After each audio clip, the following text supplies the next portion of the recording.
One cultural characteristic which is incredibly important to bear in mind when you are speaking with Brits in particular is our ability to be able to downplay success and, in fact, almost to deprecate ourselves rather than overly boast about our achievements. And this is something that I've really noticed since coming back from Asia to the UK a few years ago.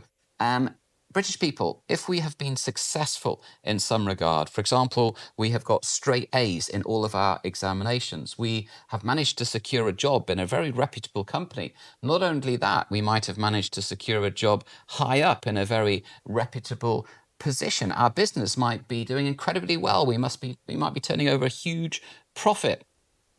We would, generally speaking, and I can't speak for all Brits, but generally speaking, we would tend to downplay that. If somebody made any comment about it, it would be, yes, we did all right, didn't we? Or, could have done better. Those sorts of comments will be the typical sorts of British comments when discussing something which is successful. And I think the reason for this is that our attitude really is that if we have been successful, then those results will speak for themselves. So if you've got straight A's in all of your examinations, there is no need, in fact, to boast. People will recognize that you have done incredibly well. Now, this is quite different to other parts of the world, particularly in Asia, where people are quite happy to outwardly boast about, for example, the performance of their children at school, how many musical instruments they can play, for example, the examination grades that they achieved, where they are ranking in their class, for example, the amount of money that they have earned securing a deal, a great deal.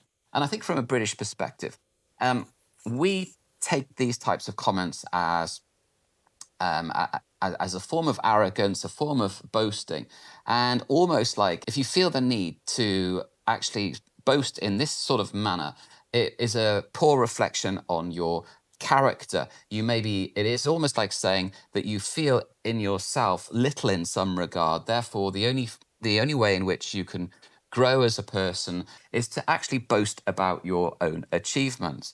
And therefore, when you are dealing with British people and you're speaking with British people, just because they are downplaying achievements, downplaying success, that doesn't necessarily mean that they haven't been successful. In fact, it's usually quite the opposite. You may find that someone that is downplaying the success of their company might be in charge of a company which has, for example, 50 to 100 employees. Someone which has just taken their exams and has just got the results from their examinations, might have done incredibly well in their examinations, but would like to downplay that success. So all that means is that you need to be aware of this point, because if you are speaking with British people and you overly embellish, should we say, your achievements, then that won't be thought of particularly highly. And at the same time, when you are speaking and listening to British people, you must be aware of what's going on in their mind as well. If you want to actually get to the bottom of things, you maybe need to ask even more deeper,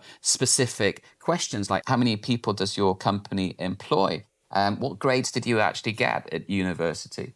Although that said, I would caution asking direct questions to somebody that you don't really know too soon. I think it's okay to be a little bit more direct when you know somebody, but not necessarily when you don't know them pretty well. So I hope this video has given you a little bit of an insight into the psyche behind the British attitude towards success and how we actually talk about success in public to other people, and how you can go about deciphering that in your own particular way.